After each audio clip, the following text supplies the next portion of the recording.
Shit. It's 1:00, dude. It's 1:00.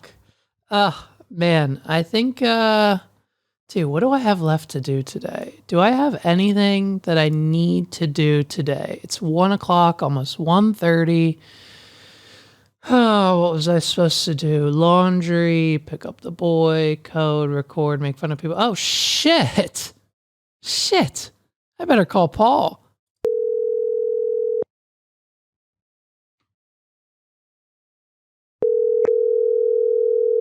Here we go. Your call has been forwarded to an automatic voice message system. 0, 1, 2, 3. Okay, so Paul's unavailable. So I guess we'll try to call again and hopefully get him on the line. Here we go.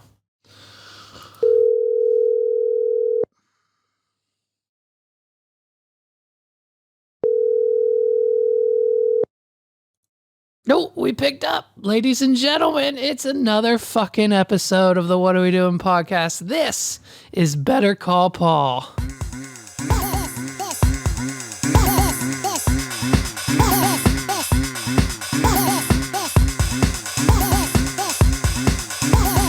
This is the What Are We Doing podcast. I don't know. It's so apparently, and I don't know what this, maybe it's my fault, dude. I might be going to jail for tax evasion. I don't know.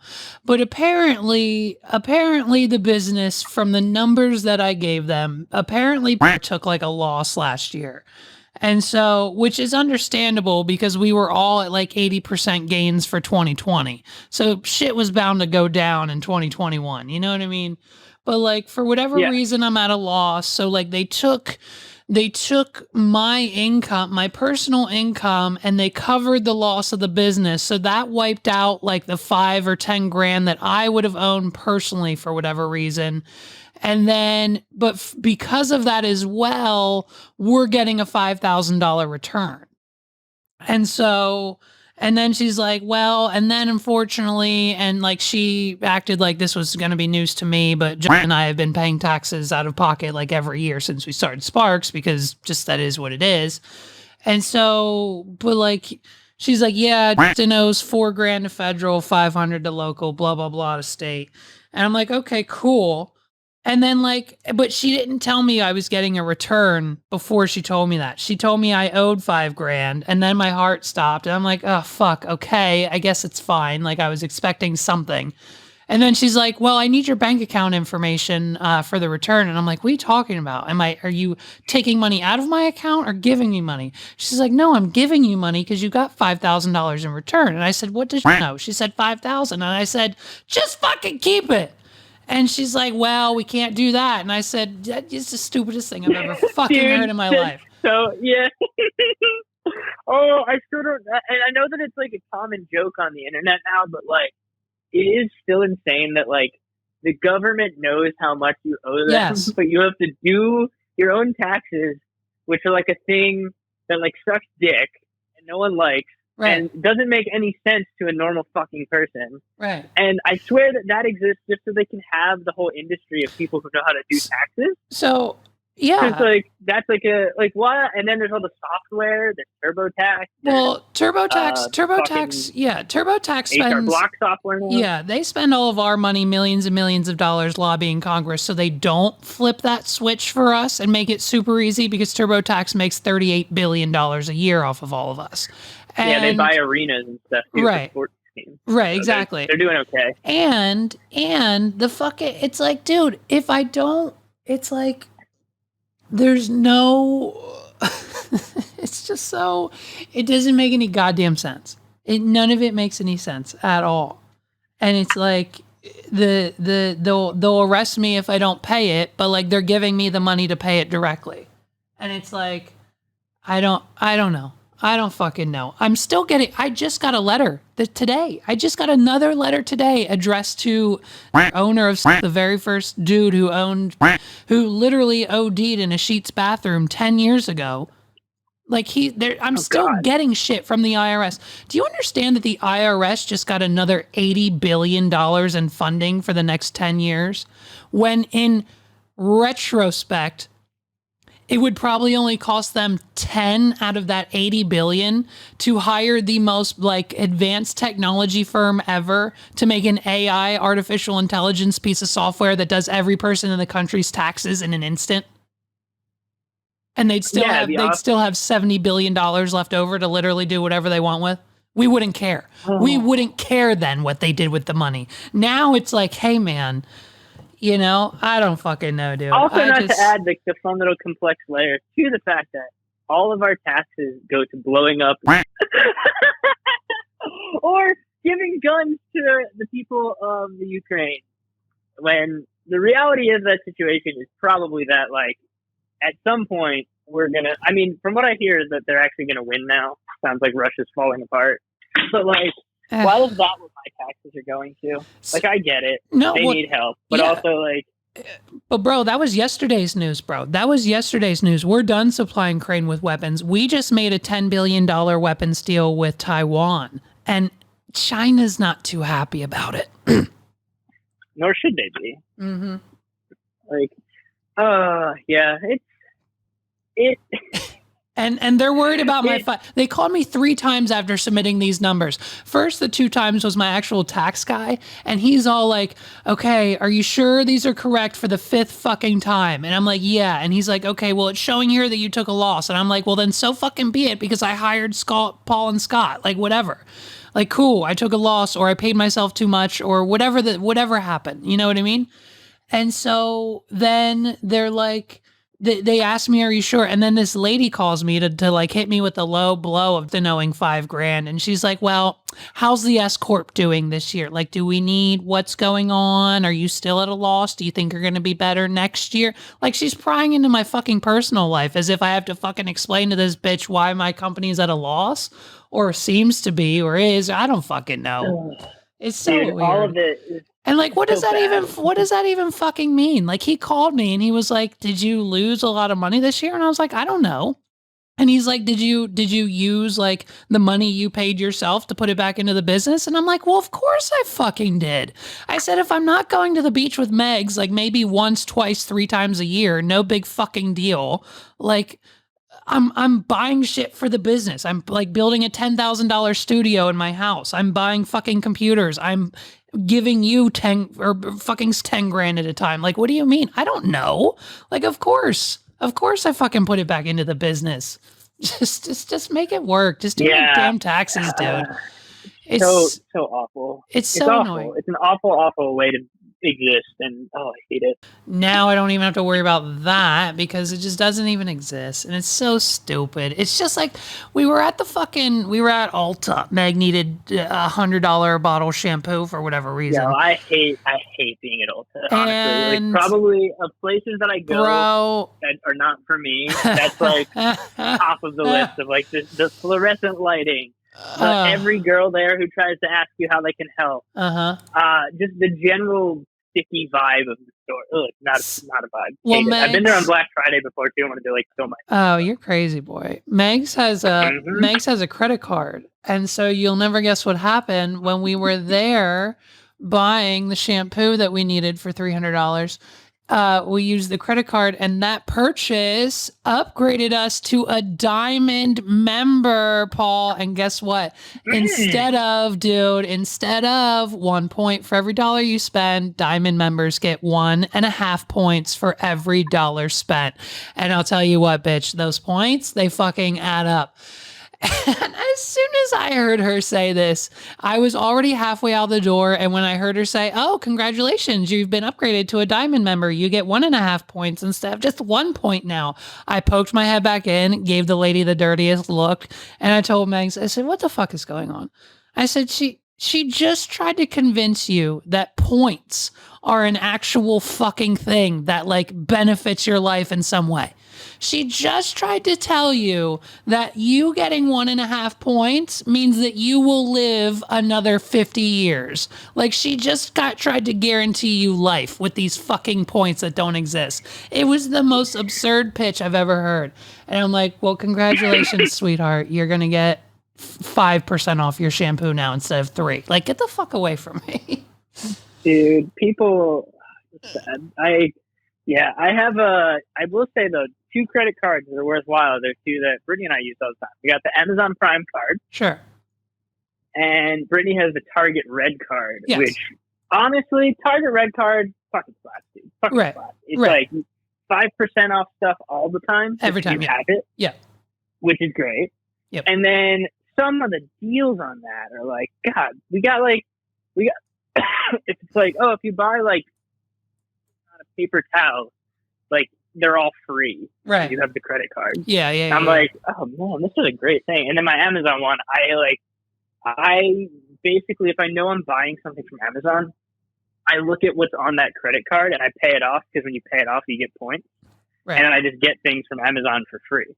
Right. Because the point system, if you have Prime and have that card, is if you shop at Whole Foods, which we do regularly since I have so many allergies, it's really helpful to shop at a place where they tell you what's in everything. Right. And then if you buy stuff from Amazon, you get 5% back on everything. Right. On Prime Day, I got 20% back on everything. Right. I had like $270 of Amazon points after Prime Day. Right. Okay. So it's like $270 back in my pocket for just buying stuff I was going to buy anyhow. Yeah, I think when I consolidate my debt at the end of this year, I'll be canceling some credit cards and probably just be getting those two, because that sounds dope. I have the regular Red, so like I just get the 5% off like via the debit, but that sounds dope. And I think I should have had an Amazon credit card like years ago. I mean, I have everything. I just got 2 cases of water from Amazon, like, because no one around here sells Liquid Death because they're a bunch of fucking pussies. So it's just, like, I got to get my shit from Amazon, and like we order everything on Amazon. Who doesn't? Dude, my one friend is like a purist about it. Yeah. He's like, I refuse to buy from Amazon, and I respect it, and like I get it. But also, it's like, I'm so jealous because like he's like also kind of rich, so he can't. That's why he can afford to not buy stuff from Amazon. Right. Where like I was cracking up the short film 2 weekends ago. It has a bunch of stands that are Amazon Basics stands, and like I just think it's funny to see like Amazon Basics anything is funny to me, but like professional looking gear, and you like flip it sideways and it has a little smiley face on it. Right. Is like deeply funny to me because it's like very dystopian. Oh yeah. And I wish I'd bought them when they came out. They were very quickly in and out of Amazon's existence. There was a full line of miniature guitar pedals that were Amazon Basics guitar pedals. So there was like an overdrive, a delay, a chorus pedal, and they all were just like Amazon Basics. And like I really regret not buying. They were also not expensive, but I was like, I'm never gonna use these. Of just like the Amazon Basics guitar pedals would be great. But wait, are they, you said there was like a delay, a distortion, a looper, a tuner? Yeah, compressor, a couple other ones. Yeah. Okay, well they still sell them, bud. Oh, they're back? Yeah, I'm looking at it right now. It's Prime. You can get the delay for $46. You can get the distortion for $25. You can get the looper for $44. Oh my God, they're back, and they're a little bit more expensive, but they're still cheap. The compressor's $20. Oh my God. I'm assuming like if you show up with this $26, I don't know anything about pedals, as everyone knows, but if you show up with this $25 compressor pedal that says Amazon Basics on it, will I get laughed at the Chameleon Club, or will they just kick me out?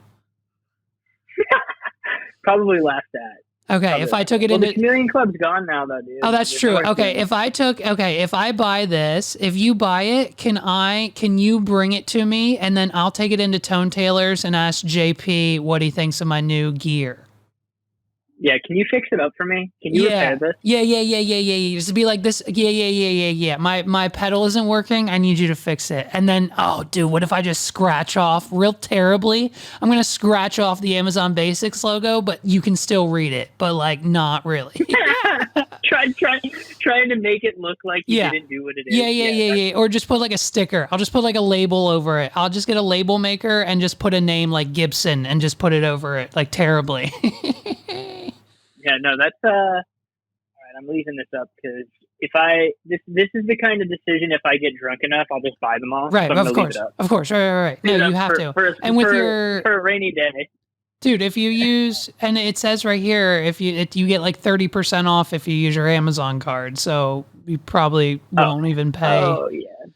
Oh yeah, that's gonna happen at Shit, some point. sorry, I Man, they're dropped the back in bomb. stock. There they are. Yeah, no, they were gone for a bit because they released them like a couple Black Fridays ago, and Yeah. I was cackling because for reference for what a guitar pedal. Yeah, so like quality costs. why do I need a $300 one from Tone Tailors and not this $25 one from Amazon? I mean, I'm Okay, assuming it's so- like a USB mic versus an SM7B, but go ahead.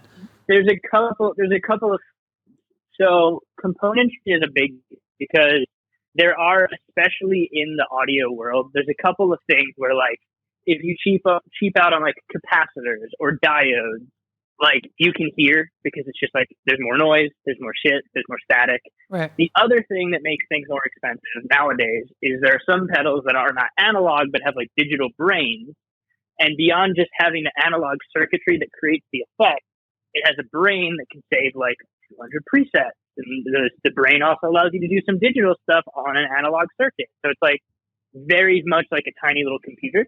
Right. So when it's that way, the other thing, the third factor that brings in price is most pedals that are mass produced that you could buy at a random Guitar Center or these, I'm assuming are this, are basically printed like a smartphone board is printed. It's like a digital circuit board. Yeah, and just in mass production. Quite a few of the pedals I have are hand wired. Got it. Point to point PCB boards where somebody sat down and said, this goes here, this goes here. And it's all right. cloth wiring. So it's the highest fidelity. It's not cheap. And the cool thing about most of those companies is I just had this happen a few months ago. My compressor from Walrus Audio shit out. And I've had it for 10 years probably. Yep. I texted the dude because the owner, I have his phone number, small boutique company. Right. And he's like, oh shit, dude. He's like, just send it back to us. We'll have it back to you within 2 days. And if it doesn't work, we'll replace the whole board. And I was like, okay, cool. And literally 3 days later, because I mailed it, got there. 2 days later, I had the pedal back, brand new condition, and they sent me a sticker. So right. I feel good. Right.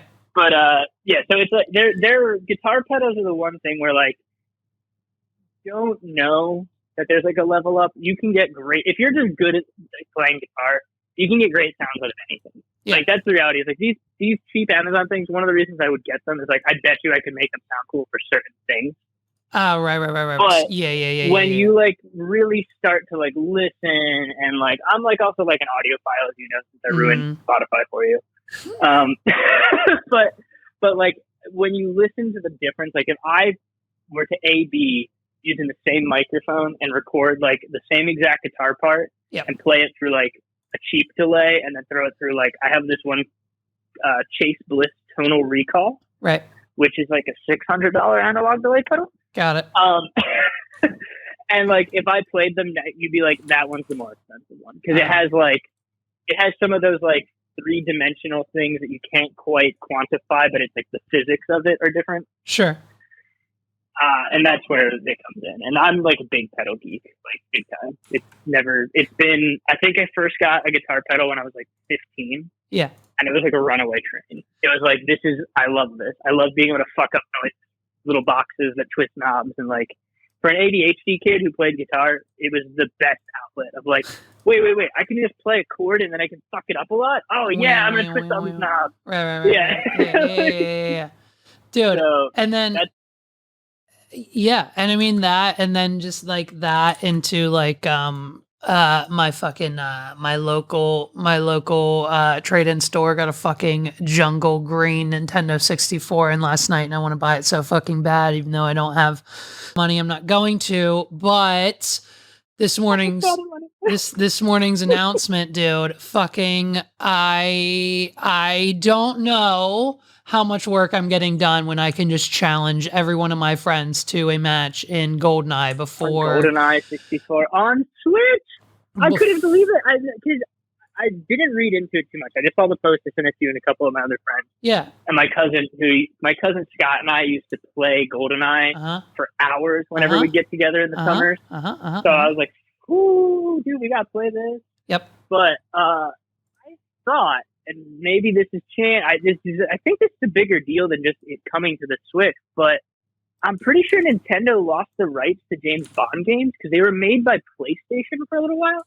Okay. Like, I remember PS3, they, like, remade GoldenEye for PS3 in that era. Correct. At one point. So... Now, did Nintendo regain the rights to release this? Because that's a bigger deal, because we could get a new game. So allegedly with this announcement, there are rumors that there is a new GoldenEye 2022 coming for the Switch and for the Xbox. What I do know, that has to be one of Microsoft and Nintendo got the rights since they have that like partnership. What I do know is, and I'm not 100% sure, so take this with a grain of salt, but I might be correct here. What I do know is that, and this is, I swear to God, Barbie Broccoli and her fucking family own 007. They make all of the decisions. Like, Barbie Broccoli is sitting on the Iron Throne of 007. That is a person's name. Yes, it's a real person's name. Swear to God, look it up. Google 007 Barbie Brox. And so she's in charge. Like, she gets to pick who the guy is in the movie. She gets to pick what studio makes the movies. Broccoli. She's the one who like makes all the decisions because they own the property. So if they don't want a game made, like, that's why there's scrapped GoldenEye games out there. Like, there's an Xbox 360 GoldenEye game. She and her half brother control the James Bond stuff. What the heck? Hey, bro. There's just like, hey, bro. There's like two people. What are we doing? You know what I mean? I know what the fuck I'm talking about 99% of the time. Okay. But, so yeah. So there's an unreleased leaked 007 GoldenEye Xbox 360 game on the internet somewhere because Barbie Brox and her brother didn't approve it after Xbox had it made. So there, you know what I mean? All that shit, all the rumors about 007 and GoldenEye and the re-releases, most of them are true. They just never got past Barbie Brox and the family decision. So that's crazy. So because I remember I did get whatever year it was, the PS3. Yeah, it was a remake of GoldenEye where instead of looking like Pierce Brosnan, it looked like Daniel Craig. Yep. And it was terrible. It was a terrible first-person shooter. Yep. It was awful. It might have been a third-person shooter actually. Yeah, it might have been like UC Bond. They were terrible. Which probably is also what made it terrible because there's only I had the Wii version. I was not a big. Yeah, I had it for PS3, the same era. Yeah. That it had to be, So I remember very much hating basically every third-person shooter for the most part. Mm-hmm. I like third-person sword combat games. Right. Which, number one on my list that my brother and I played for hours was the movie game of The Return of the King from Lord of the Rings. Fuck where yeah. you could like level up every character and it was awesome and we played it for hours. We got of the King. What is that for? PS2. PS2. It was great. That game was awesome. We played it so much. Wow. But I might have to download that. Yeah, it's pretty great, dude, honestly. It's one of the you run around and like you pick your character and like each character kind of has like an RPG style like, oh, they're good at this and like then you can level up like your bow skills. You level up your sword fighting skills. Yeah. If you're Gandalf, you level up your mage skills. Like, right. And then you just like learn new combos and stuff. And it kind of plays through the story, but in a way that like the story doesn't go and brings in like, dude, do you remember when every movie had a game? Oh yeah, Ollivander is on Disney movie video game YouTube algorithm. So he's constantly listening to what he thinks is the movie, but he's watching video game footage of like a 2001 PC version of like Finding Nemo where you swim around as Dory and you try to find fucking Nemo and collect coins and shit. Oh yeah, like Toy Story games, the Aladdin game. Yeah. There was and like there's two good. There still are. They still are. Lord of the Rings. Yeah. Some of them. Yeah, I've seen them out there. Yeah. Lord of the Rings is great. The other one that was really leaving away Star Wars games because there's like a whole genre there. But, the other really cool game I remember for PS2, and I played it a lot, and it was well before Arkham Asylum, was Batman Begins, the video game. Oh. It had this really cool mechanic to the game where if criminals were more afraid of you, it was easier to fight them. So, like, it incentivized you to, like, creep around in the shadows and, like, knock shit over and scare the criminals. So then when you would drop down and fight them, they'd be, like, in a weakened state. and it was awesome. It was such a cool game. It had Scarecrow in it. It had Ra's al Ghul in it because it played through Batman Begins, but like in a way where there's a lot more story because it's a video game. And that one was sick. It was awesome. So that is the PS2 era, man. There were some good ones. There's some real. Oh yeah, Justin. That's like Justin's console. Like Justin plays his PS2 like every day. He has like all. I love that. Yeah, he's a PS2 kid. Like when GameStop finally stopped selling PS2 games like 3 years ago, he was like fucking devastated. He was like, "Where the fuck am I gonna get all my games now?" It's like Jesus, dude.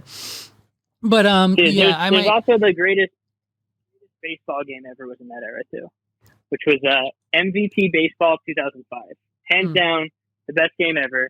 And so much so is that it still receives mods from online people. Wow. Like people will update it with like the 2022 Major League Baseball roster because that game was so awesome. That's hilarious. And like there are definitely now better games because like MLB The Show is like basically playing baseball in real life.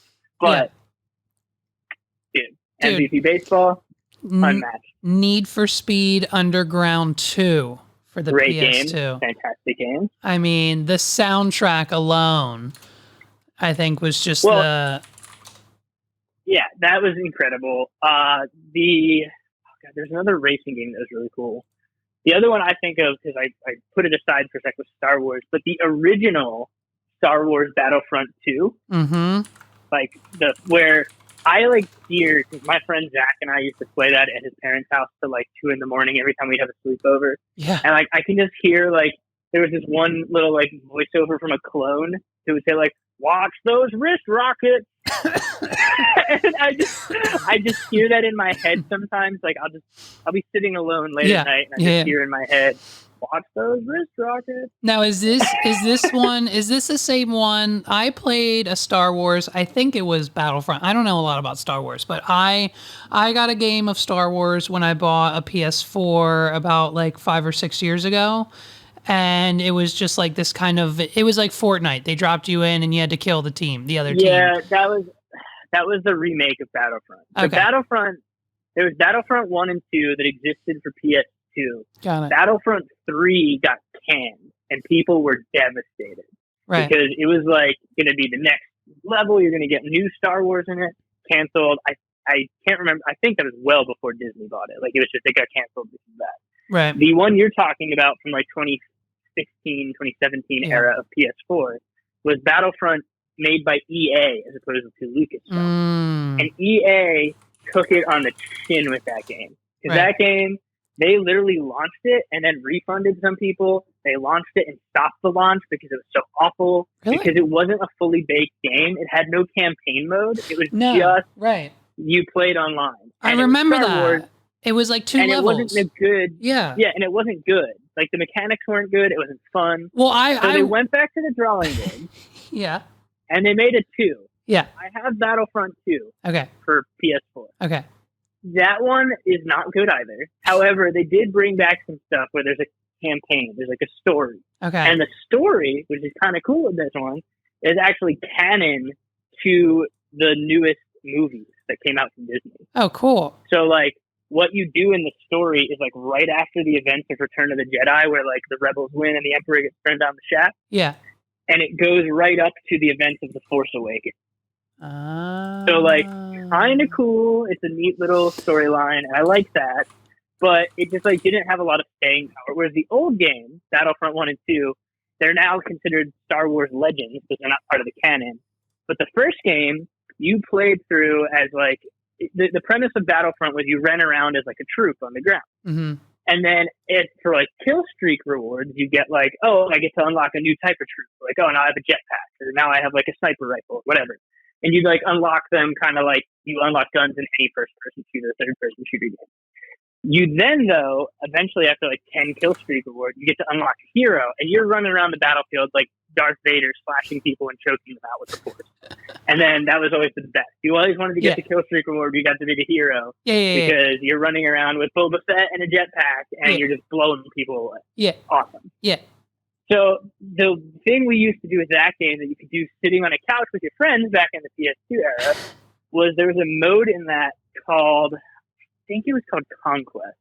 Okay. And it was like a board game, All right. kind of like Risk, but in the Okay. Star Wars universe. Oh, okay. So like you'd have like your fleet of ships, and you'd like go to take over a planet, and like if the planet was occupied by your friend you were playing with, you had either, if both of your fleets were there, you had a space battle and you flew around and shot each other down, or if one fleet was there and one was just owning the planet, you went and like invaded and had a ground battle. What? And then like you can keep playing like until one of you owned the whole galaxy.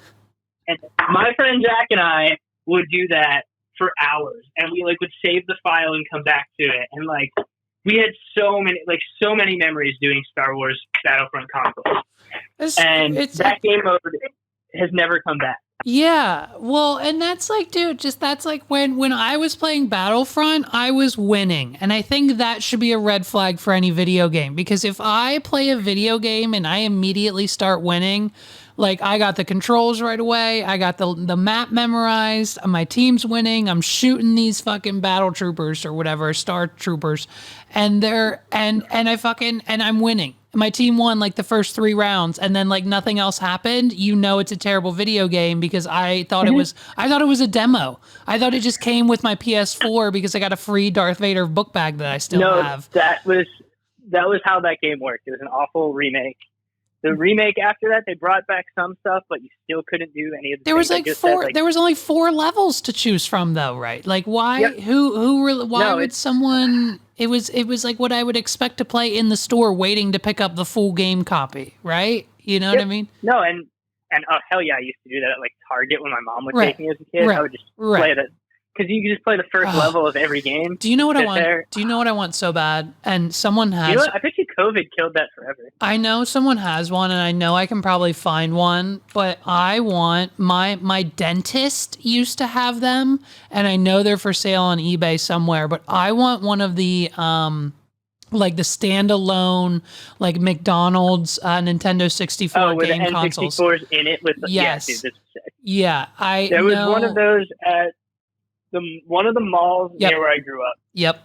There was one of those in the J.C. Penney. Yep. And oh my mom would go shopping, and they had Donkey Kong 64 on it, and she would just make sure I was okay. Yep. And I would get to stand in the department store and just play Donkey Kong 64. The full game. Full game, not a demo. Right. Full game. No, it always was. And I would just run around. I would play, and it was incredible. Dude. And then they fucking got us, and that's how they got us into the dentist. My dentist at the time had like one TV with an N64, one with a Super Nintendo, one with like whatever else, and then like the regular toys in the waiting room.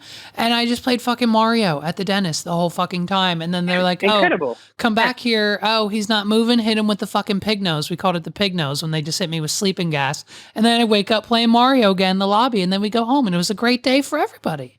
You know what I mean? Like it was insane, dude. Yeah, insane. Those were the golden days of video games. I'm looking at a ultra rare Nintendo 64 kiosk console for $5,000 on eBay. It comes with this see-through clear dome. You told me to buy it for you. Yeah, for the taxes. Yeah. Hey, bro, listen, I could pay your tax bill, or I could buy this. So what do you think?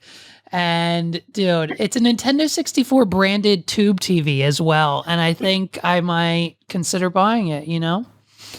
Clean it up. I think you should consider buying it. Yeah. It's crazy, dude. The fucking nostalgia. Hey, Scott, I can't pay you this month. Right.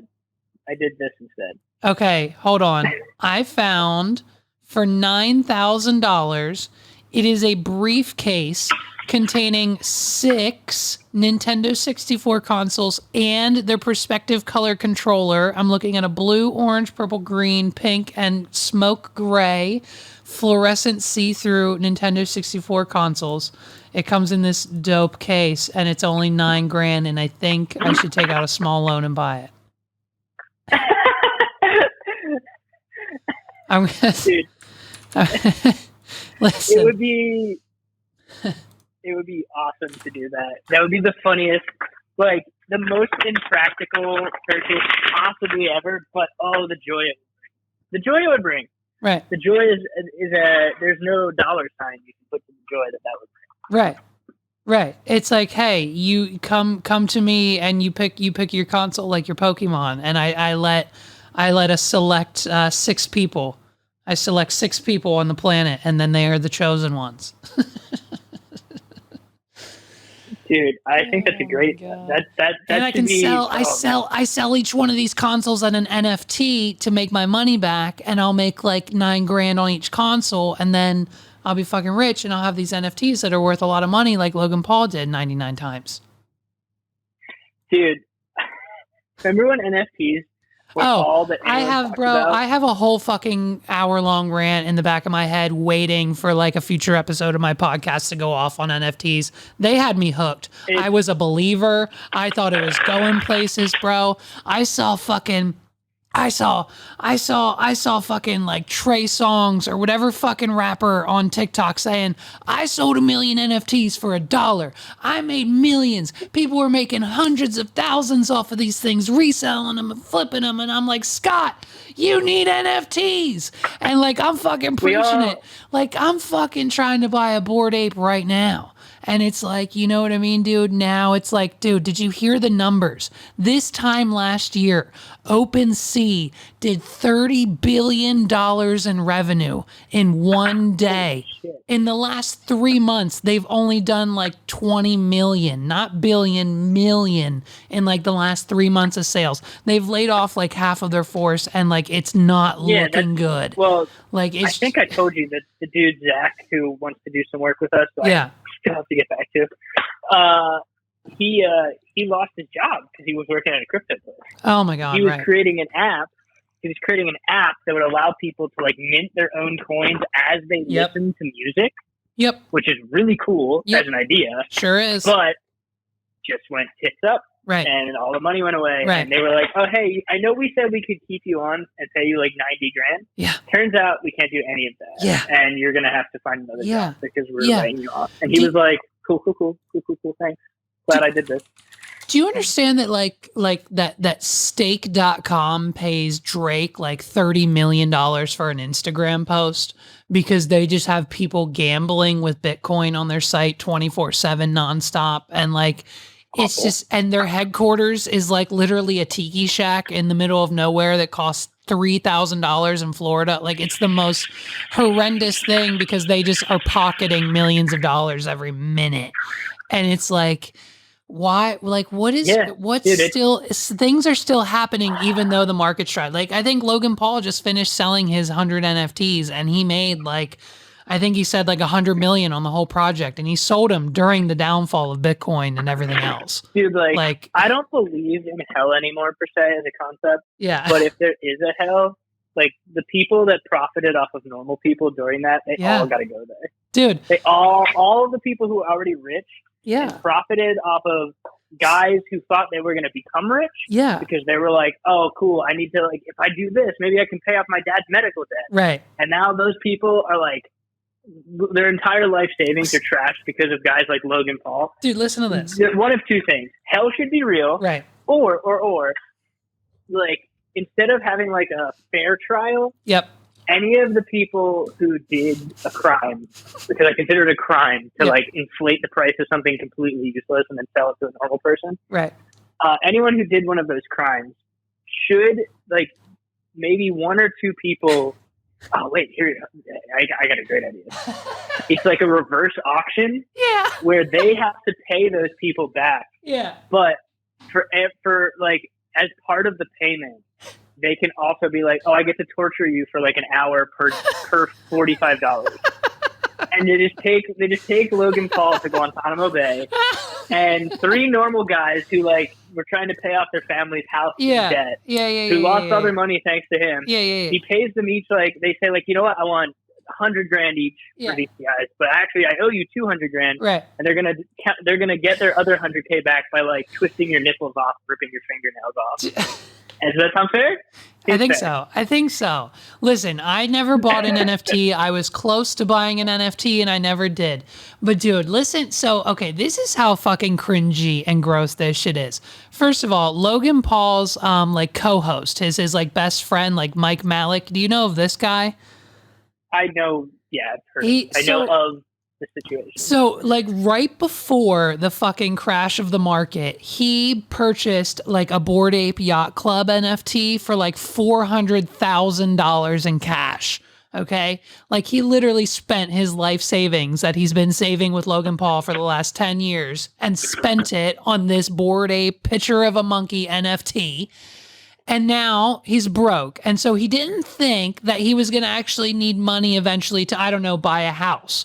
So like 2 weeks after he gets done announcing that he dropped all this fucking money, 6 fucking figures, almost $500,000 in cash on an NFT, I find him on TikTok on ads and paid sponsored videos talking about how he's hooked up with this company, and for little to no cost to him, he has lent this mortgage company his Bored Ape NFT as a loan.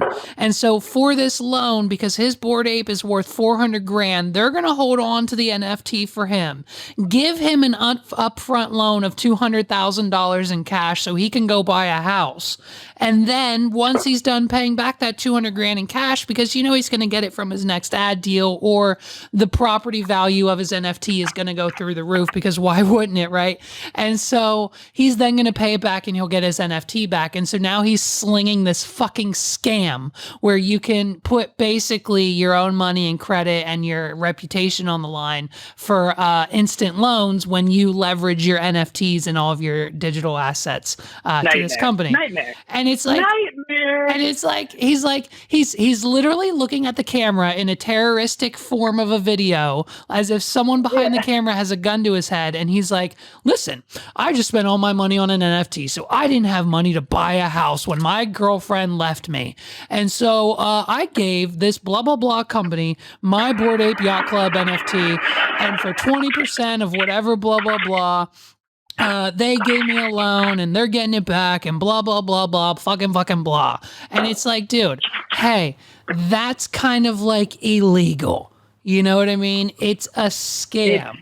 It's not dude, I even real. Think I'll throw some people that like more people generally like than the Logan Pauls of the world. Yeah. Like Jimmy Fallon was shilling Bored Ape. Oh, he yeah. should be held accountable. The dude, I swear, it was every night. Didn't it feel like it? You'd see the post the next morning of, oh, Jimmy had on this guest and they talk about Bored Apes. Well, no, bro, that's a whole, clearly, that was the producer pool. That whole list of 17 celebrities that I talked about, and you told me about, those were 17 guests he had on his show immediately after he fucking got the hookup with MoonPay and Bored Ape Yacht Club, of course. Because what better to raise the price than to have Jimmy Fallon, Post Malone, Gwyneth Paltrow, and fucking 17 of their friends all on the same week, all talking about the Bored Ape Yacht Club. And at the same time, we've got fucking Eminem and Snoop Dogg over here wearing hoodies with their Bored Ape on it and fucking doing music videos in the metaverse to promote the fucking group and their coffee and their fucking, like, now the Nelk Boys have a fucking Bored Ape Yacht Club coffee brand or some bullshit. Like, bro, it's all a fucking... It doesn't. Meanwhile, I'm fucking over here worried about a fucking $5,000 tax bill that's gonna get paid with the fucking money they're giving me. It's like, who gives a shit? And none of it's real. I will also go further. None of it's real. And say that the other piece is that you're bringing more positive. You're bringing better vibes to the rest of the world than any of those assholes are. Right. It's like, dude, fucking, hey, why We're is... helping small businesses market themselves, and these assholes are out here literally doing nothing of value. Nothing of value. Why is Snoop Dogg in the metaverse? Hey, you know what I mean? But listen, dude, where's your Lamborghini? Okay? That's all I have to say, Paul, because you don't have one, and that's all I'm saying. So, I have never really thought one way or the other about Joe Rogan. I've listened to a couple episodes of his podcast over the years because he's been on forever.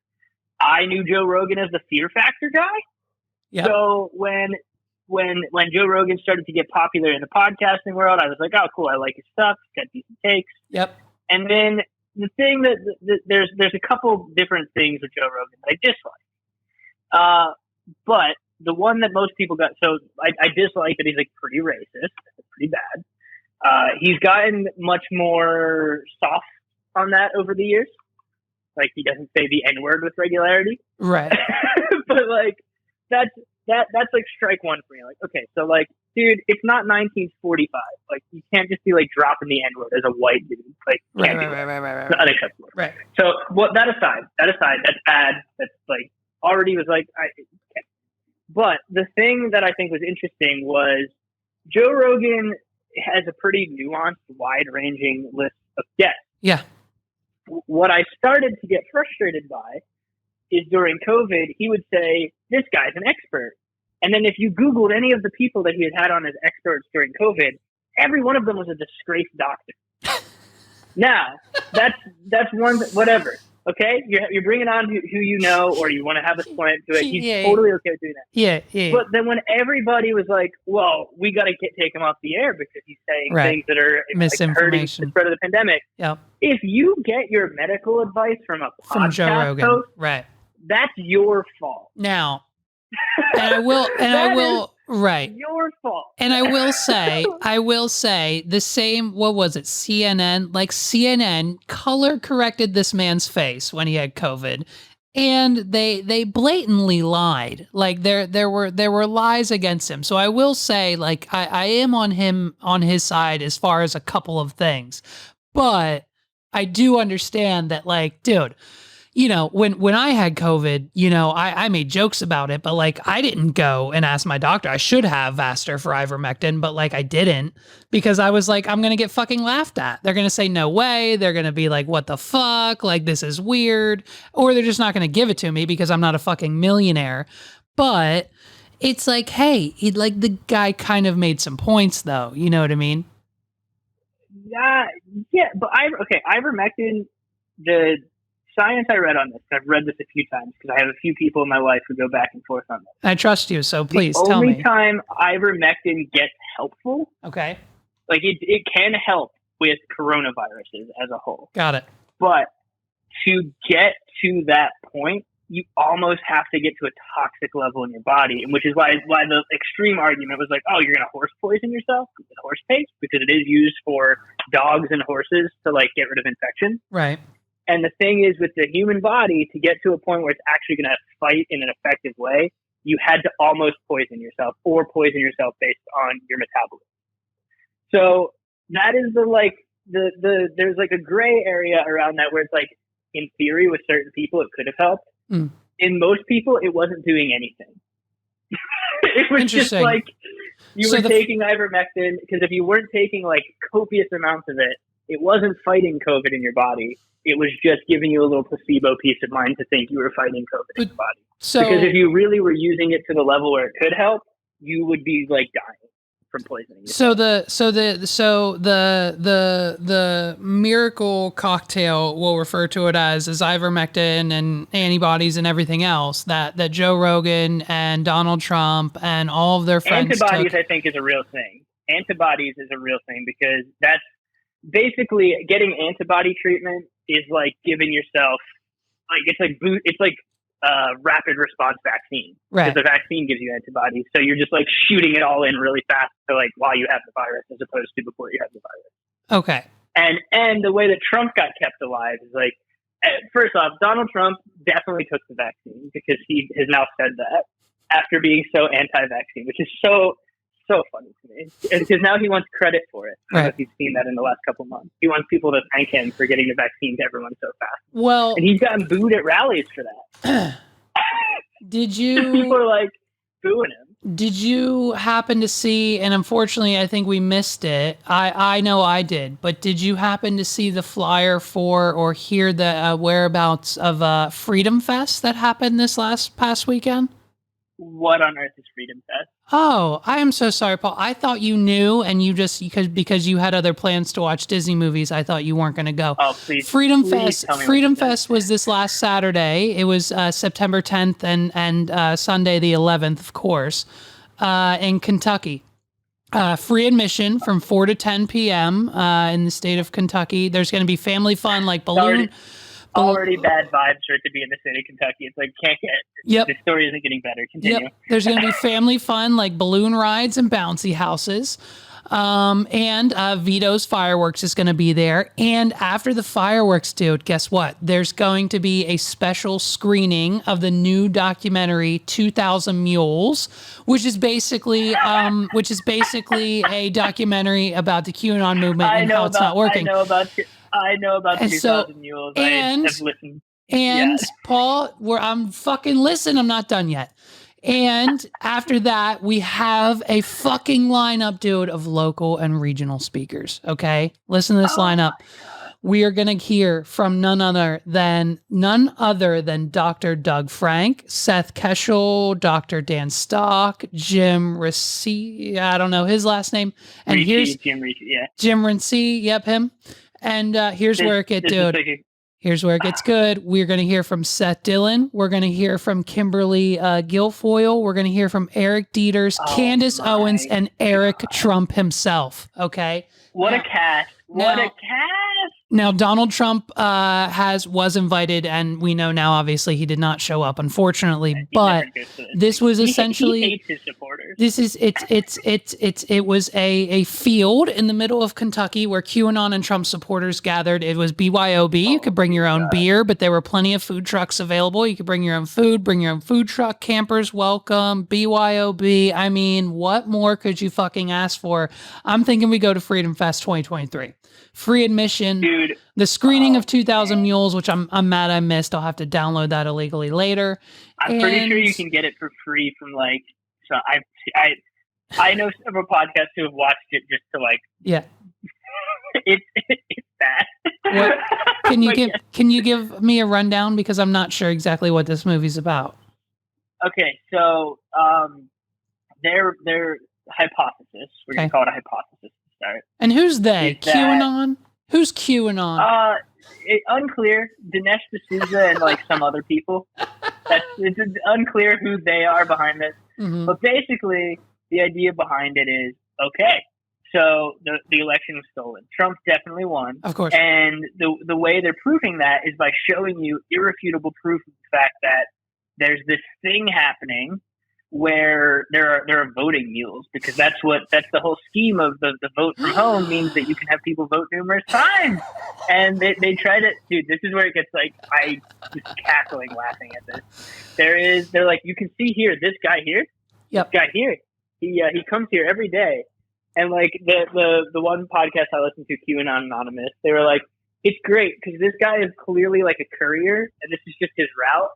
And they're like, you can see that he comes here every day. At no point do you see this guy dropping things into the ballot box. You don't see him do anything. Okay. And they just have this CCTV footage of people just living their normal lives. Yes. And they talk all about cell phone tracking data, where you can see that these people came to this same spot every day. And the one host is like, do these fucking idiots forget that there's service workers who have routes they drive every day, and that's probably who all these people are? Did the idiots also forget that we also have the cell phone tracking data of all of them at the Trump rally, and then they immediately went to the Capitol straight to Pelosi's office? What do you Okay, dude. So I'm looking at the poster of 2000 Mules, and I see now it is a guy in a mask who's with a hoodie, and he's obviously being tracked, and he's obviously submitting. He's a mule, man. He's submitting more votes for Joe Biden. It's probably his 7,000th vote for Joe Biden right now. That's the premise that they give you. They're like, this guy could have done this 1,000 times.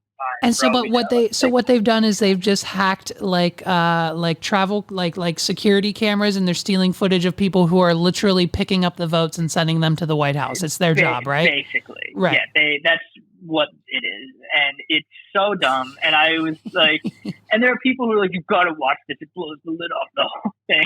It's like, no, this is nothing. This is literally nothing. Hey, bud. This is just people doing their job. It cost $19.99 to watch. Oh my god. Well, okay. Well, we're on the topic of funny conservative films. Do you know about My Son Hunter, the Hunter Biden story? I know that Hunter Biden is that, you know what it's, no, I thought it was called, it's called Malibu's Most Wanted. It's on Netflix.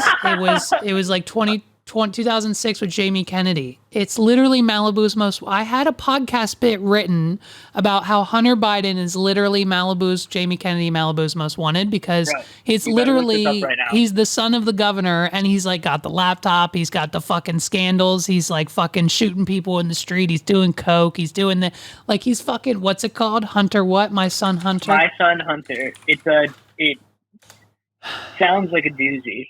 The 2022 film. Yeah.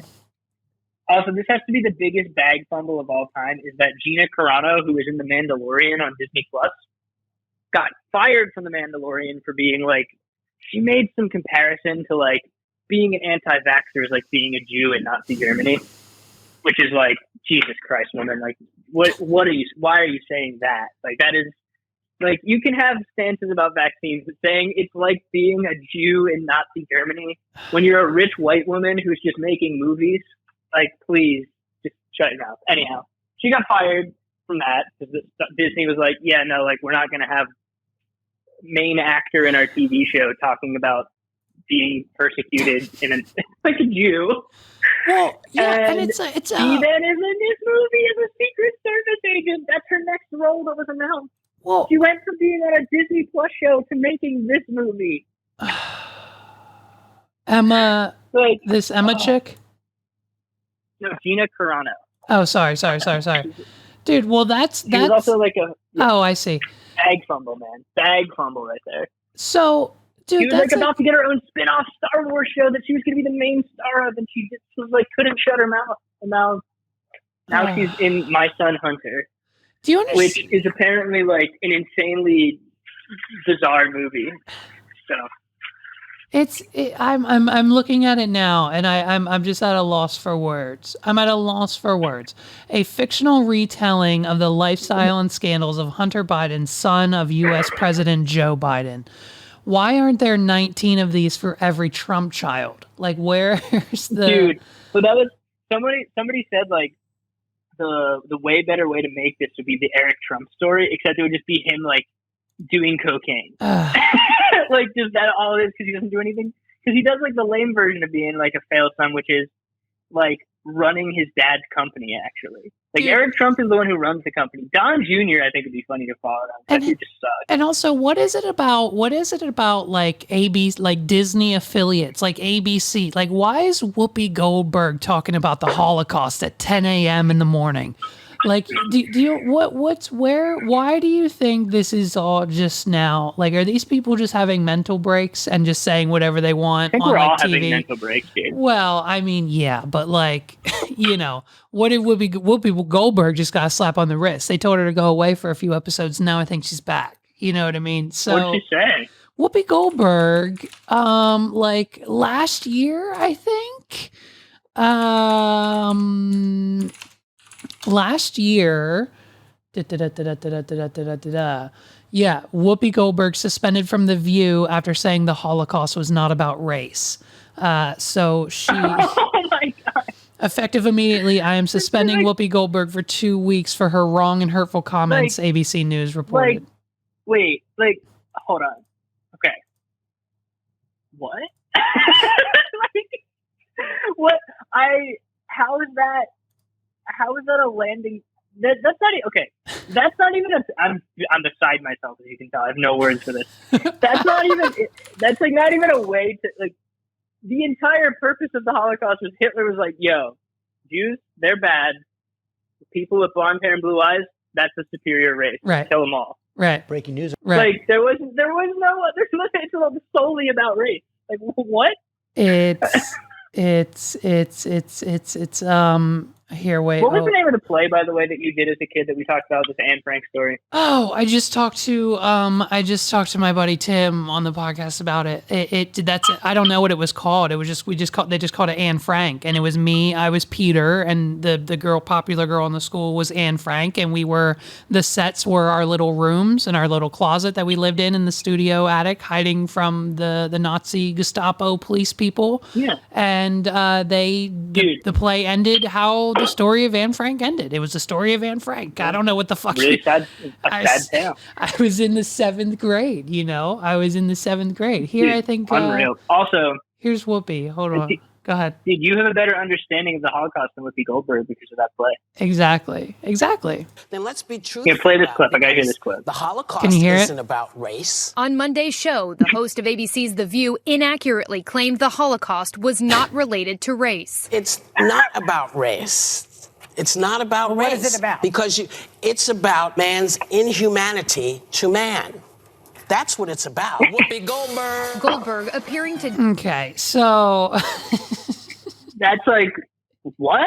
Like, I didn't clock this one. This flipped through. There's too many insane things that happened. I missed this one. so they, and that was at like 9:30 in the morning, bro. 9:30 in the morning. So it's like, we've got Disney Channel stars talking about it. We've got Whoopi Goldberg talking about it. I kind of want the context of how she got to saying that too. Like, maybe I should watch the whole clip. I'm like, what could have possibly been going on before that moment in time to say, no, Holocaust wasn't about race.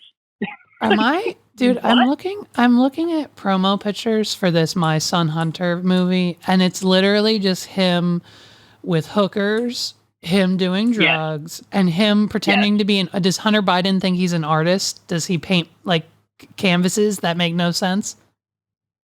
I mean, I think he has a bend that way. I don't know for sure. Okay. Well, and I'm pretty sure I'm looking at a promo image and they're actually using the face of Joe Biden in this poster. So I'm pretty sure someone will have this taken down immediately. It's the Chapo boys watched that and did an episode on it the day the Queen died. Oh God, the Queen, dude. And they stopped at the beginning and were like, "Hey, real quick, the Queen died. We'll talk about that later more." But now on to My Son Hunter. And how did the Queen die? Was it heroin or cocaine? Just being old as shit, dude. Who knows? No. Who knows?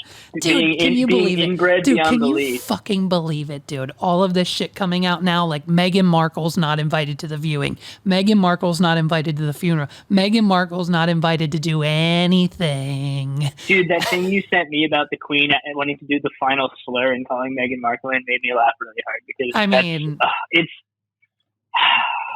like why are there people in the my brain is again broken by this.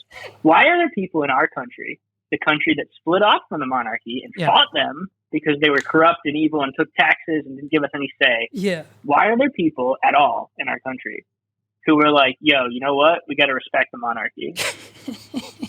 Like, just that to me, like Nancy Pelosi being like, we're putting all the flags at half staff. I saw a really funny tweet about that. That was like, Nancy Pelosi will do this, and some dude was like, the founding fathers in hell, and it was like Yoda losing his mind.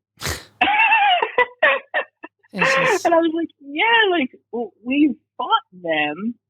Now we're just like, we're supposed to accept it, right? We're supposed to accept it. You can't disrespect the Queen. Well, out of respect for Henry and Meghan Markle, and I mean, let's be honest, Lil Buddy in power now. Like I think they said he's already shit his pants on the throne like 6 times since it's happened. I know you're on the internet. You've seen his fingers.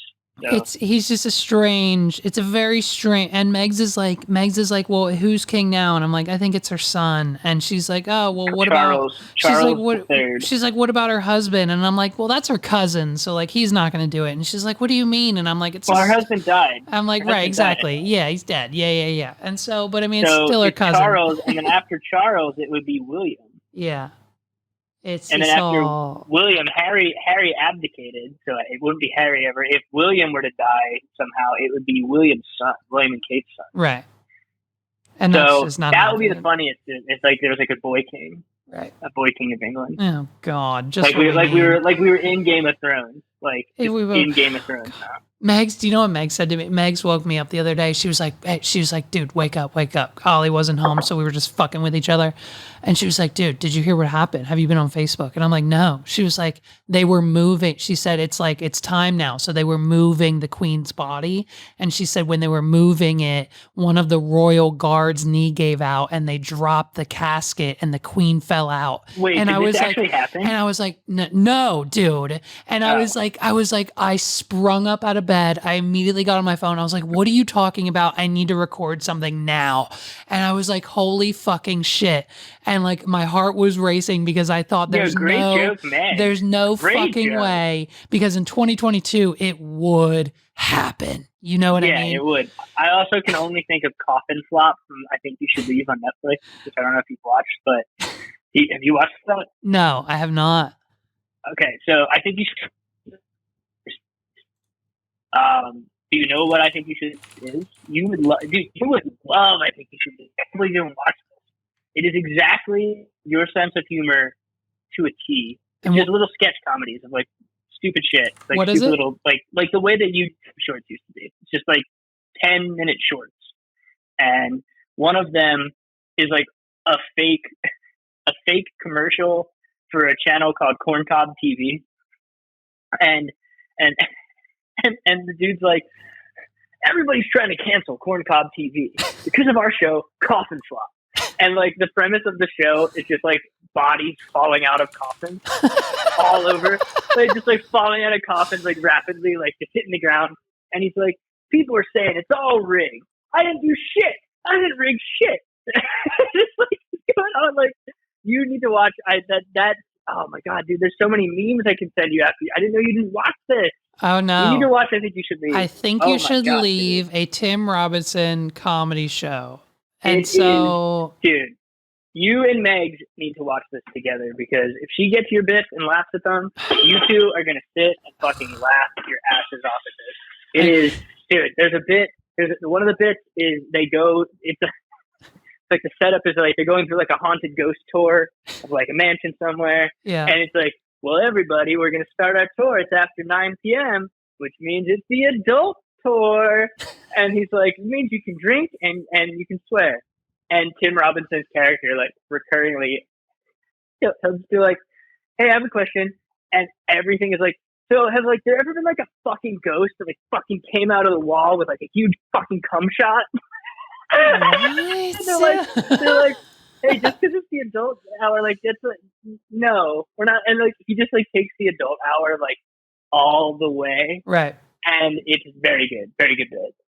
There's also the one where they try to like prank people by putting someone in like a prosthetic weird guy suit, and the guy in the weird guy suit has like a existential crisis while he's in the suit.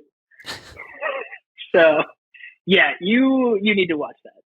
That should be very high on your list of things that you will just they're short. Giggle at. It just, yeah. Oh yeah, they're all short. You can sit down and watch the entire season in like a couple hours at most. Okay. So yeah. Okay. Watch, laugh. I'll send you memes then, because I follow an account called the I Think You Should Leave Turbo Team. So yeah, the first season's like pretty funny. Yeah. Second season's like hysterical. Okay. All right. The first season's like not as good. So I'd maybe just start with 2, and then if you like want more, go back to 1. There's some good. Yeah, there's some good bits in 1, but it's just Bob Odenkirk's in it. Yeah. Yes. There's a lot of guest actors. It's like a stacked cast of like funny people, because Bob Odenkirk's real funny too. So awesome, dude. Yeah. Dude, you're gonna. Oh man, I can't believe you know that. Yeah. Anyhow. How the hell do we get on this? And I still haven't, and I apologize, but I still haven't. Oh, Coffin Flop, the Queen Coffin Flop. Oh, yeah. How did we get here? Yeah, Megs is just a fucking dude. Megs is funnier than me sometimes. If I get Megs in a rare mood, which is about once a week, I can get her to go back and forth with me on a bit. Usually it's just me starting bits and her getting annoyed and then me stopping. But sometimes I can get her to interact with me on a bit, and dude, she is fucking hilarious.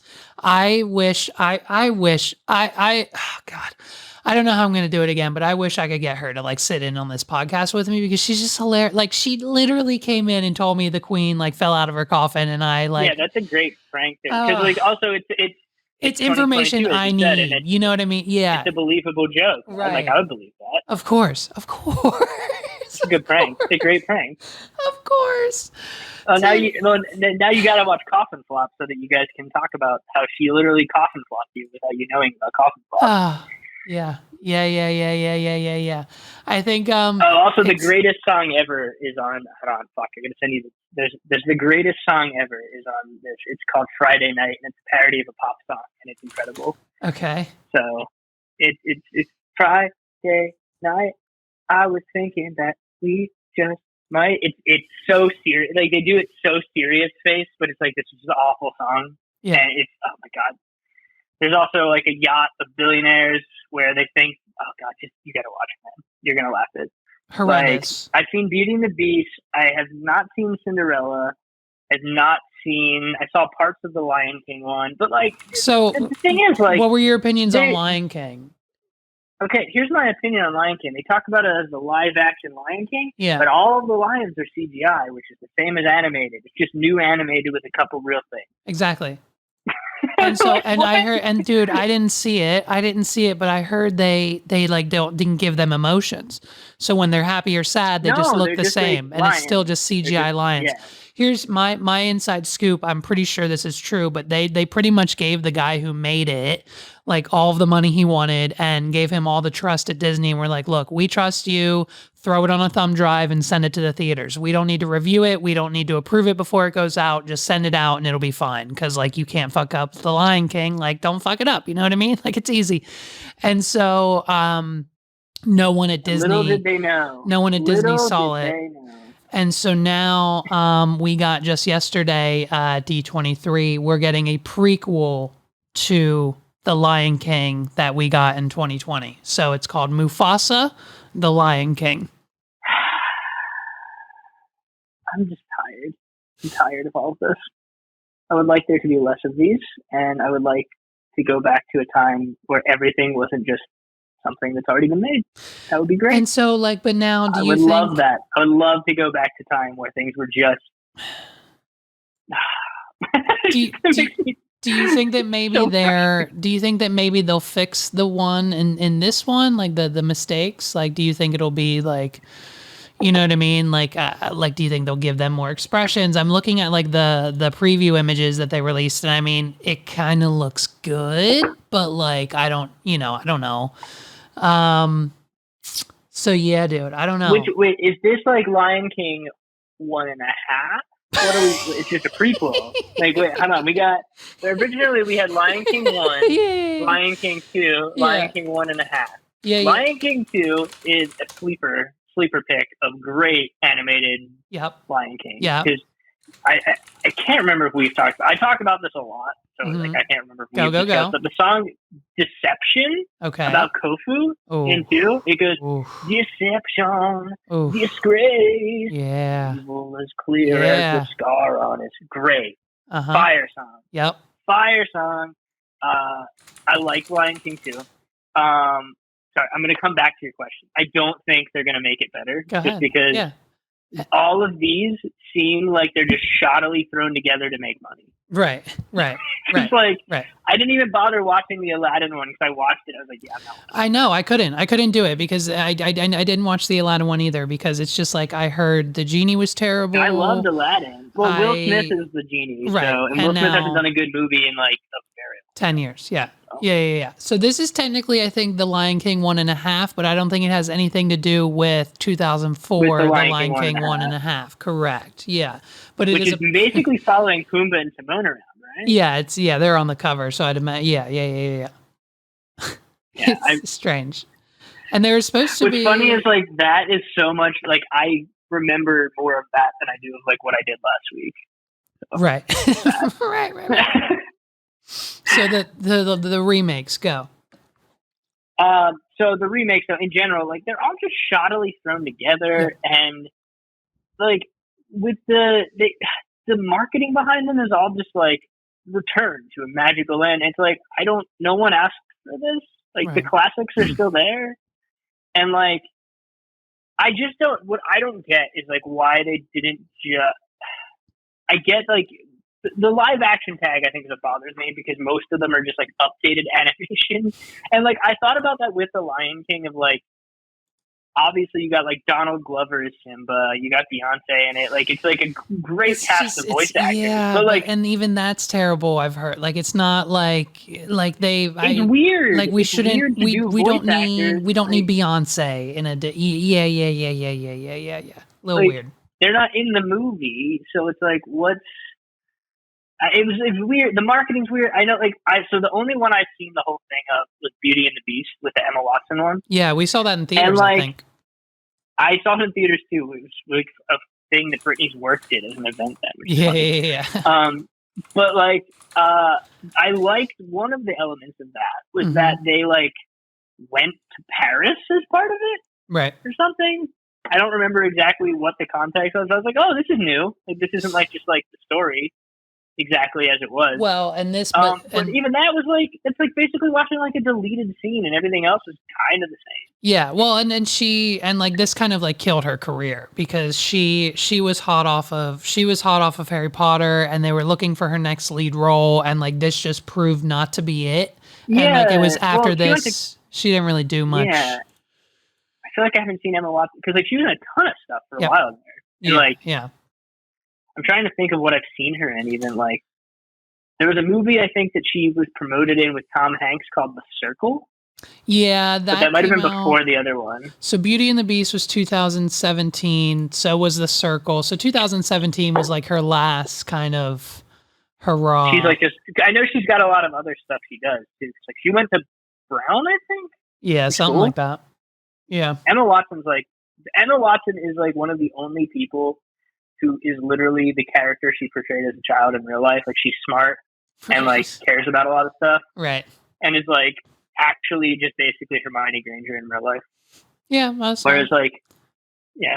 There's apparently a show on Apple TV that Rupert Grint is in. Speaking of former Harry Potter actors, it's really good. Yeah. I've heard that a few Apple TV Plus series are like sleeper shows that people should be watching. Like I've never. I mean, my favorite show so far of this year is on there.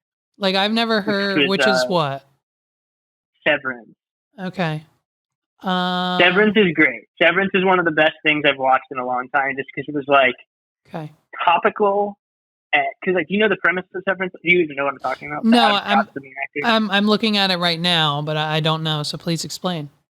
So the premise of Severance is it's like kind of near future, our future. Like it's very realistic. Like Black Mirror future. Yeah. Yep. And the premise is you can voluntarily choose to sever your brain so that you only remember you at work is you at work, you at home is you at home, and they don't know what the other one does. So when you go to work, basically the version of you that goes to work only knows what work is. The other version of you only knows recreational life. But it's the same body. Your body goes and then it shuts off part of your brain when you go through the elevator to enter the workplace. And then, as you can imagine, that presents a lot of like interesting storytelling. So then so now does that so then I'm assuming then like, I'm assuming everyone just has like they take the definition of work wife seriously and everyone's banging each other. Is that probably comes into play? Or, I mean, not that it has to, it's just where my brain goes. Not yet per se. Because it's really interesting. So then can you tell me, like, what's the plot? Like, what happens? Like, does someone like figure out how to live both lives, or does someone like get unplugged or something? Or like, what's the story? So one of the inciting incidents is that very beginning of the show, there's only 4 people in a department, and they, like, the one guy retires, which becomes more and more ominous when they say, like, oh, you'll retire, as the show goes on. And the dude who retires, like, gets replaced, but, like, obviously none of them know, like, they don't know him outside of the office, because that's that. So, like, they just come in one day and it's like, oh, Petey's gone. He retired. Right. And then later in the first episode, Petey shows up at Mark, who's Adam Scott's character's house in the backyard. Got it. Because he knows who Mark is, but Mark doesn't know who the fuck he is. And basically that kind of kickstarts the story. And so so once is that like what happens then when you retire, you unplug and you like can live like, well, I guess you wouldn't live the work. You wouldn't live the work life. You would just. But how does Petey know who he is if he doesn't have the work life brain anymore? Because Petey became unsevered, which according to the rest of the world, it's not possible to reverse severance. So Petey has all of his memories from both realities now. Okay. And it's breaking his mind slowly because you're not supposed to be able to reverse it. Right. And it fucking rules.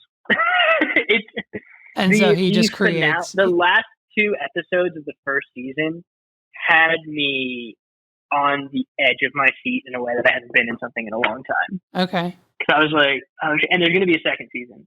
Yeah. And there's a really big reveal in the finale of the first season that Brittany and I sort of guessed at like a couple episodes in. Okay. But then it like pays off in a way you wouldn't really think. And it's like, oh shit. So, okay. Yeah, it sounds like something I'm going to be into. I think this might be at the top of my list now.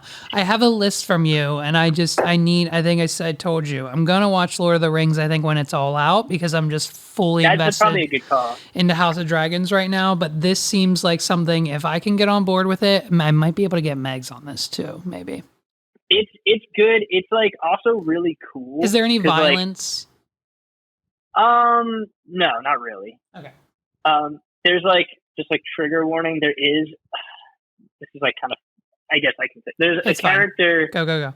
A character like tries to kill themselves. Okay. To get out of working there. Got it.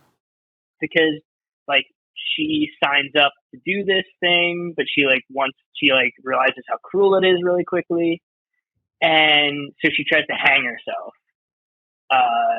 Which would effectively kill. They refer to their outside world as their outie, and their person who goes to work as their innie. Right. And what happens is she tries to quit, and her outie tells her, "You don't get to make the calls. I make the calls." In a video, like recorded to herself.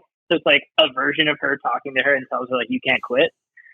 So she tries to kill herself as a solution to get back at her outie, is to just kill both of their bodies. Right. Because it's the same body. It's the same body. It's the same person. It's just their brains.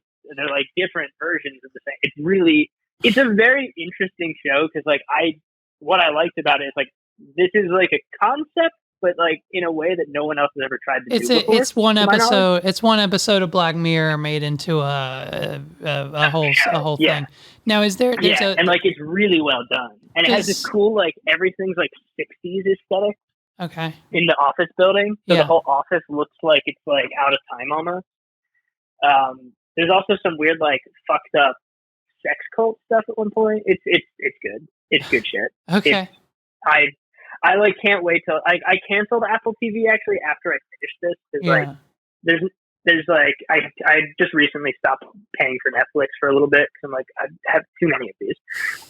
But I will be getting Apple TV again as soon as there's more Severance because I binged it all like in a couple of days. Actually, when Brittany and I had COVID, we watched it. And I was like, oh shit, I wish I'd like watched this while it was on because I would like love to talk to people about this while it was happening week to week. Because like it's fucking great. So. Dude, speaking of watching week to week, Megs and I we're on like episode 20 out of 30 on season 3 of Love Island, and I'm getting a little out of it. I'm getting a little irritated because it's like the same shit. And like, dude, talk about when you were talking about the like unnecessary drama on the season that you're watching, dude. Last night was the most ridiculous shit. One of the strongest couples in the villa. Like they had a rough start. They both dated other people. Then they found each other again. They just literally the episode before they made their relationship exclusive. So the producers sent them to the hideaway room where of course they could, but I guess they didn't have sex that night. And so then, which we don't understand why. Like, I don't understand why everyone on the show is not banging, but whatever. And so, dude, I don't get that either. That happens. It's like, dude, what's the point of the hideaway if you're not fucking? Right. And so then, what are you doing? So then they're doing a challenge where they have to twerk off Post-it notes on their butts. And so Jess is doing the challenge. I told Brittany that for her birthday this year, she should organize a bunch of Love Island games. Yes, of course. I love it. Yeah, do that. And so So she's shaking these post-it notes off, and her fucking tit falls out. Like her boob falls out of her dress. Like they're not wearing anything to begin with, so of course it's bound to happen. Yeah, they're And always so- wearing bikinis, So no matter what. Aaron is sitting beside her, and I guess he gets this like stank look on his face because he has resting bitch face, but she thinks he has a stank look because her tit popped out, and he's mad or embarrassed in some way that her tit popped out. And so she now then goes off with one of her girlfriends, and she's like, "Can you believe it? Like, we were playing the challenge, babe, and like my tit just fell out." And then I look over at Aaron, and he gives me like the nastiest look, like he's mad at me for like, "It was a mistake, babe. Like I didn't do anything wrong, babe." And it was like, I don't understand why he was mad. Dude, you got a And pretty then- good Australian Love Island voice. It Exactly, sounds like- because she just uses babe at the end of every sentence. She's like, "Oh, of course, babe." Like Megs and I now say, "Of course, babe," to each other like 10 times a day Dude, because yeah, it's just insane. I got real.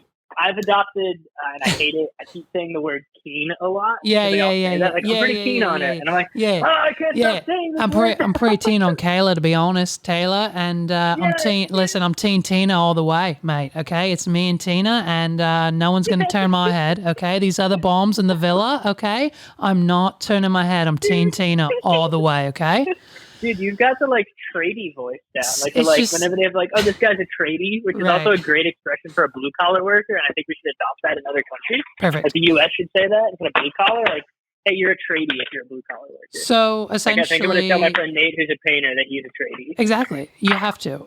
So essentially, Jess confronts Aaron about being pissed about her tit out. And Aaron starts laughing at her because Aaron is a man and he doesn't understand that our facial expressions are taken seriously every single time.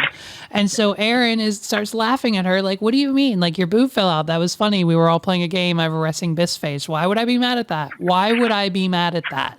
And then she goes on about how he doesn't care about her feelings and fucking now I'm upset and like you're not taking this seriously and you're laughing at me and you blah blah blah blah blah blah blah. And now the episode ended with pretty much him walking out and we're not to know if they're gonna make it in the next 20 episodes or not. So Dude. it's on. We thought they were Dude, gonna so- win, and it's like it's insane. Since I know you don't mind spoilers because you also still watch stuff, which is admirable, and I also kind of feel the same way, except unless it's something I like love that I don't spoil.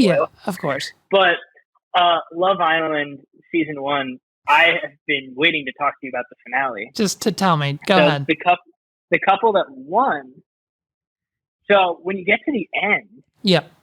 if you win, they give each of them an envelope. 25K. One right? person gets the envelope. Yeah, no. Oh. One person gets the envelope with all 50K. Okay. One person gets an empty envelope. The person in the couple who gets the 50K gets to decide, am I going to split this with my partner or am I just going to take it and fuck them? So there's one more game at the end. Is this couple going to leave the villa as a couple and they're going to split 50K and get 25K each? Or does one of them just walk away with 50K and say, fuck you, I won the game? Incredible, right? Nice little twist. I didn't know that one was coming. So if they just play the game till the end and play these chicks and they're not actually like They can walk away with 50 grand if they get it. Okay. wow. So the couple that wins in the first season, Okay. Kayla and Grant, she gets the 50K. She splits it with him. Mm-hmm. They broke up like weeks after They all do. because he had a secret girlfriend at home and went on the show to get money to buy a house with her. Oh, dude, that's wait. Wait. What's his name? Grant. Grant, yes. His brother is on season 3 now. His brother, they brought his Oh my brother. God! His brother's on season 3 I think he's gone now, but he was on for like 3 episodes, and everyone was like, "Wait, your brother's Grant?" Because he has his brother's name tattooed on his ribs, and then all the girls pretty much. The other brother had he Yeah. had the other brother's name. Yep. They had it the reverse. That's Yep.